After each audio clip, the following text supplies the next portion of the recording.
Why seeking to be good is a scam.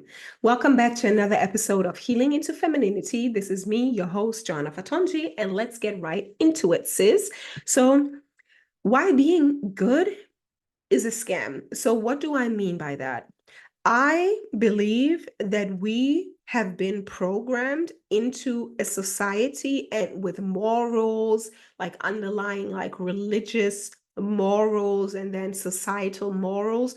And societal morals are things that have like that are being put in place by the so-called powers that be, by the powers, and a lot of it is religious, like a religious indoctrination, even in countries like, for example, I live in Germany, and Germany would be called a secular country because Christianity is not very prevalent here. Like it's not like maybe in the States or something that the society is really, there are not a lot of practicing religious people, like especially German people. Like they have like, I think the religion here is capitalism.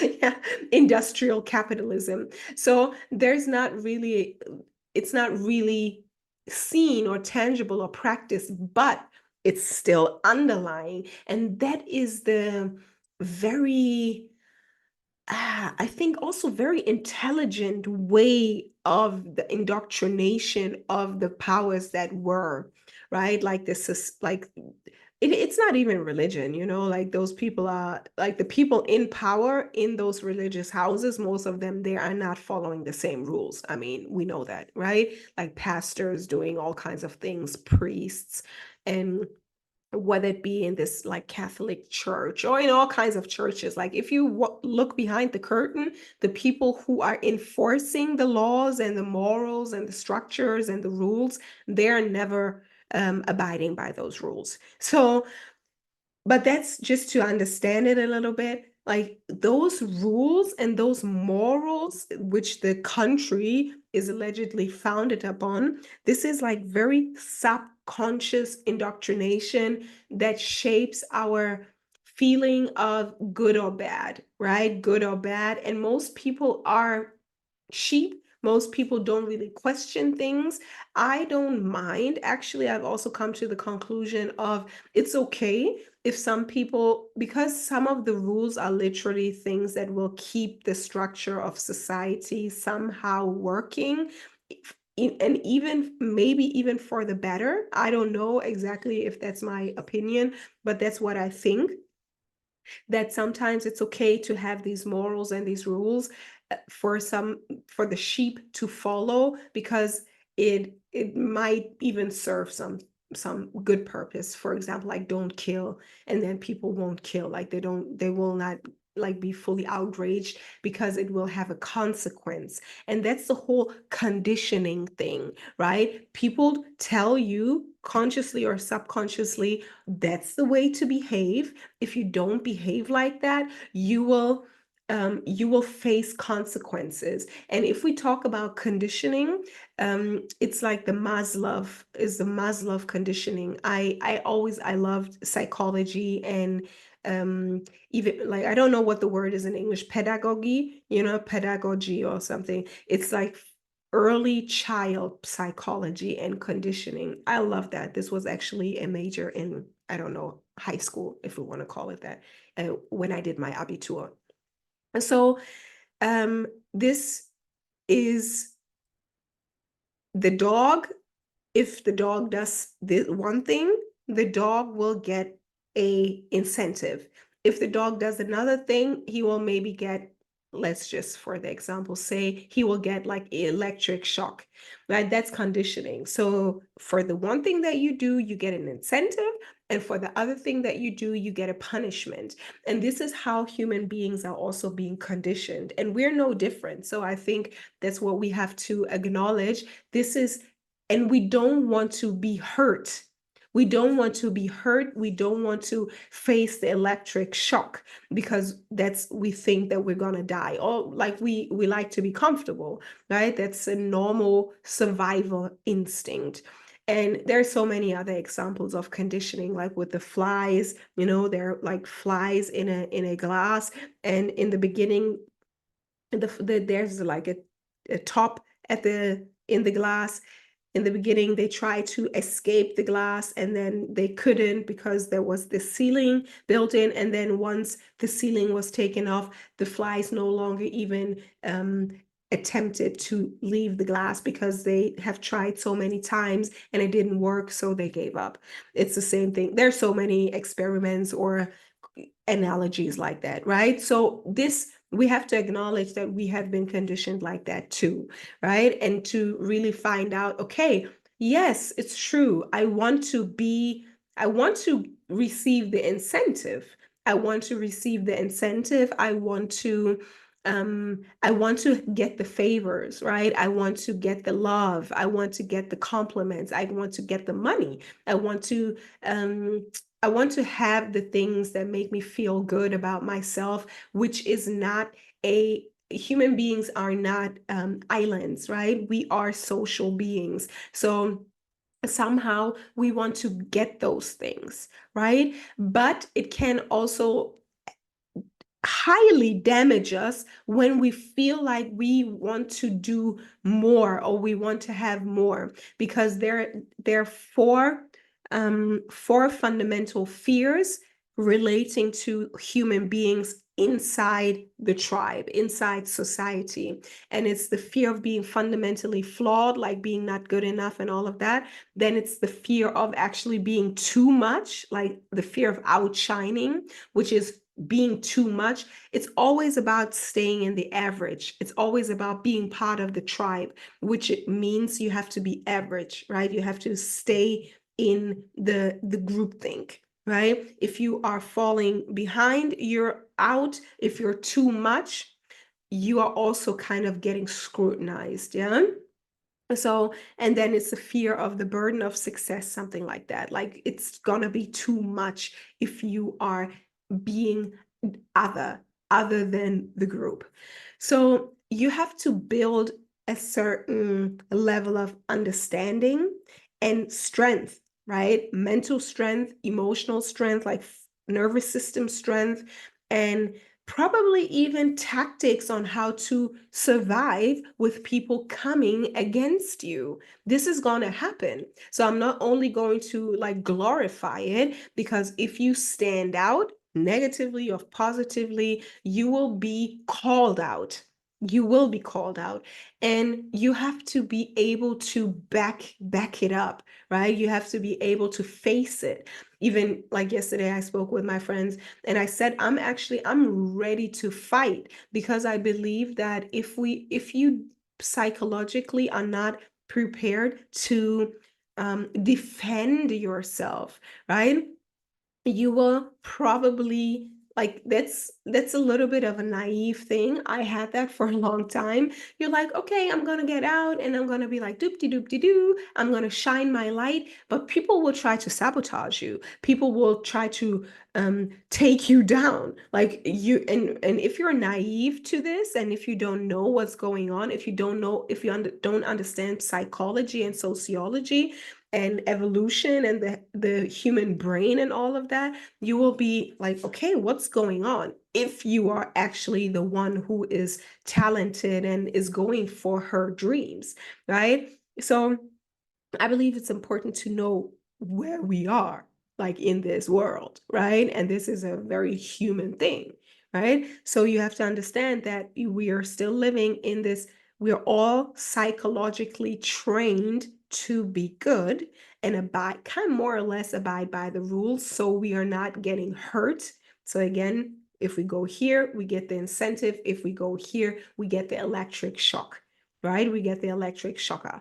And we want to learn, and this is definitely also something we want to learn, how to even endure. I don't know if that's the right word, but we want to learn how to be able to actually experience the electric shocker and still to stand tall. We're not going to die, because this is exactly what happens when we face symptoms or when we face situations that make us feel like we are being abandoned from the tribe, right? Like social exclusion, being the lone wolf, not being liked, getting rejected, getting any kind of hate, right? Any kind of hate, any kind of social scrutiny. We want to be able to hold that because we will have to be able to hold that in order to actually free ourselves and walk our path. So I want to tie it back into being good is a scam, right? Being good is a scam. It's a social, self-fulfilling, or like an automatic thing, right? It's already put in place and most people will abide by it. We want to be good. We want to be loved. We want to get the incentive, which is not really a good incentive, but it's more of a um, avoiding tactic, avoiding pain tactic, right? We want to stay safe to avoid the pain of the electric fence choker. Yeah. So being good is being in the comfort zone, right? And if you want to break out and become more, expand, you will face the shocker. But the shocker is the way you know that you're actually moving out. So this is where you have to learn, or this is where we have to learn the things, as I said, you have to, I personally, that has been my path, and I believe that that's what I want to pass down to you, and that's the way it goes, because yeah, I have learned that from my mentor, and I think she's like this multimillionaire uh, teacher who knows what she's talking about. Okay, so in order to gain freedom, that's what it is, right? To gain freedom, we have to be able to face the electric shock, which can be everything from hate, from all of the negative things you can actually think about, like being abandoned by your family, being abandoned by your friends, losing friends, maybe even losing your job. You will get hate. You will get the dark side of people, right? You will be excluded. You will maybe face even attacks. You will maybe even face financial hurdles, and all of these things are going to attack your nervous system, which could also be you're being triggered, right? Facing the electric fence is being triggered, because where is the electric fence? The electric fence is inside our psyche, inside our bodies, right? We're not literally facing the electric fence, but the electric fence is inside our body and it's inside ourselves. And this is where we feel this. When somebody rejects us, we feel pain, right? We might feel pain. We might feel a fear of, like, this is where all of the fears inside our whole system, in our astral body, I'm not too keen, like good on these things, but in our astral body, which is more of our emotional body, and then we have like the pain body, right? This is the pain body, and it's not only ours, it's like a collective pain body. It can come from our ancestry. As I said, like we have inherited fears and we have inherited mindsets and limitations and worldviews, yeah, from our ancestors, and also from the now current society that we live in. So these are things that are in our astral body, in our emotional body. And when somebody rejects us, maybe a fear of being abandoned will get triggered. And maybe this fear is so deeply rooted in your childhood that you will actually be catapulted back. Like, this fear inside your body is so real that even as a 20-year, 30-year, 40-year, 50-year old, if you haven't faced those fears, you will be catapulted back into an emotional state of a 2-year old or a 3-year, 4-year, 5-year, 6-year old, where you literally needed the love and the support of your parents or of your tribe in order to survive. That's why it is so crucial when you do inner work. I personally believe in it, to have a mentor, to have a mentor, to have a guide that will snap you back out of this, where your trigger put you into your 2-year old, 3-year old yourself, where you might feel paralyzed, right? This is what triggers do. It's the fight or flight, right? You want to run away or hide, or you are paralyzed, like you're just freeze, or the fawn, where women, especially women, will try to survive by seducing, which is the whole field that I feel, this whole femininity thing or whatever. I'm actually not too deep into it, but I will, for a conversation's sake, like women wanting to have a higher income earning man and how to do that, be more feminine. These are all like survival tactics. These are fawning tactics, which I would say, like fawning, being like sweet and feminine and everything that will lure, which is fine. I don't shame it, which is fine, which will lure a man in, where the man will be like, yeah, that's exactly what I like. And the woman will hypnotize the man into liking her so much. And then you can manipulate him, which is fine. I'm all for it. I'm all for it. Okay. So, but this is a survival tactic. It's a fawning tactic. Then we have the fight, the flight, the freeze, and I think that's it. And yeah, and then like this freeze paralyzed thing. Um, so these are all things that happen when we get triggered, right? When we get triggered, we are going to get triggered into these survival modes. And none of us is free from that. No matter how far you come, there will always be another level, another devil, another level, another trigger, right? Sometimes you probably have experienced that. You're like, oh, I've worked through that already. If you are doing inner work, I thought I've worked through that already, but then it comes up again. But the real technique here, and that's what I teach in my mentorship programs, the real techniques is to bounce back quick, to realize what's going on, and then to come back, because actually the trigger is, even though it feels real, it's not real, right? It just pokes at an old wound. It pokes at an old wound, and now you have the opportunity to actually heal and tend to that wound and to come back even stronger, because now you have healed a part. So with that being said, being good is a scam, and being bad, or integrating your dark side, integrating your freedom. For me, it's really integrating your freedom, integrating you wanting to live your life, you wanting to be free outside of the confinement of the social programming of that's the life that you're supposed to live, the slave life. Right? So you want to get out, and being a good girl is literally being programmed into being a slave, right? Being a good girl is like you don't argue, you don't say, you don't have an opinion, you don't really use your inquisitive mind, which is a tactic, which has actually also been like rooted in psychology. I love psychology, and there's Freudian psychology, like Sigmund Freud. And by the way, they're all Germans over here, or like, was he Swiss or Austrian, something like that, but they definitely spoke German.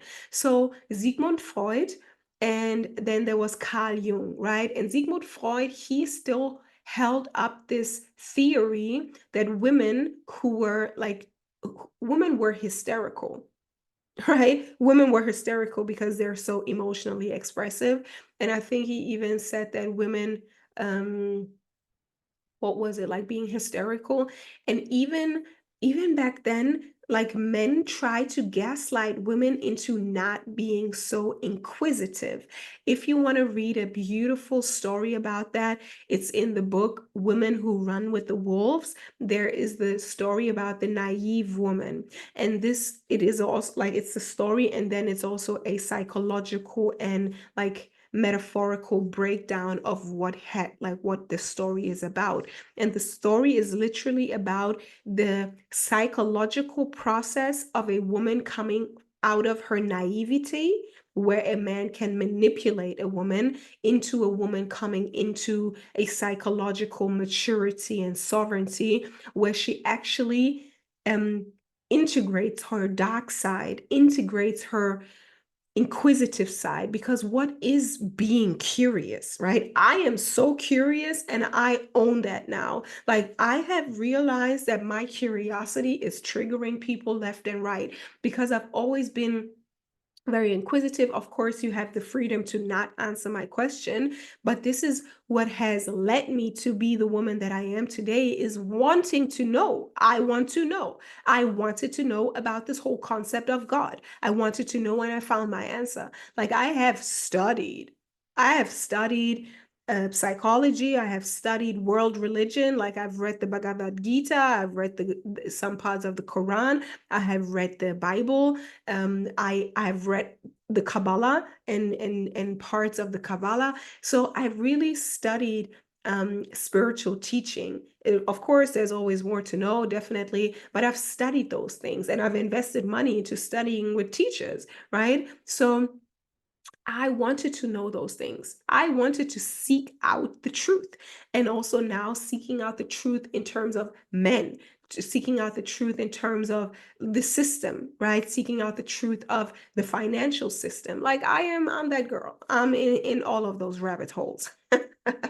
So, so now I want to share those things. So, and again, especially with a formula on how to actually navigate yourself into more freedom. Being good is a scam, and then the way out of just living in the confinement of only seeking the incentive, like the dog only wants his like little food thing.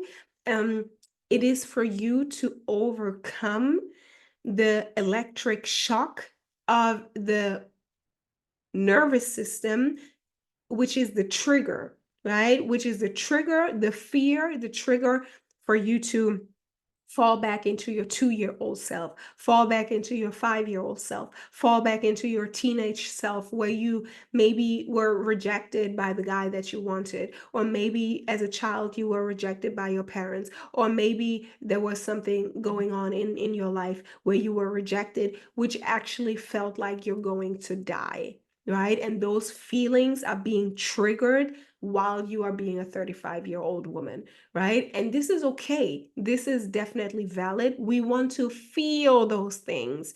We want to feel those things. We want it to come up, and then we learn to self-soothe, right? We learn to self-soothe. We learn to hold ourselves. We learn to protect ourselves. We learn to heal the wound, and we learn to come back. Okay, this is another thing. It's about learning to come back, learning to bounce back, learning to have more of a warrior spirit. This is also something that gets on my nerves in this very narrow range feminine space. My whole brand is called Healing into Femininity, but femininity means full range, right? It's the full range. It's the full range from all of the emotions, all of the expressions, and all of the archetypes, right? Being the warrior, being the mother, being the maiden, being the sacred whore, right? Being the dark goddess, like all of these things. We're all of it, right? We're not just one thing. As EU says, we're not a monolith, right? We are not just one thing. And this is exactly what I believe that the feminine wants. She wants to be free. She wants to unlock all of who she is. She wants to unlock her full potential.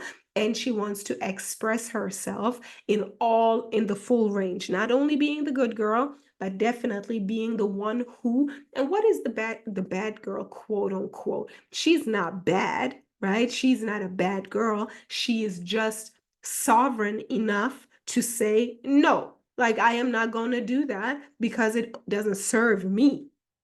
Because the good girl indoctrination is about being a slave, right? Being a slave to society, being a slave to the patriarchy, being a slave to her man, being a slave to literally everybody, and being exploited, right? Being the good girl is being exploited, and being the bad girl simply means to be able to stand up for yourself, to be able to negotiate for yourself, right? This is where the whole also businesswoman comes in. Like, I want something too. Like, what's the win-win situation here, right? So you're able to negotiate, you're able to to set boundaries, as I said before in another video, to set boundaries, to say no, to say yes, to negotiate, to know your worth, to know the worth in the world, like talking about money, and just knowing what you want, whether it can be everything, right? Knowing what you want sexually, knowing what you want emotionally,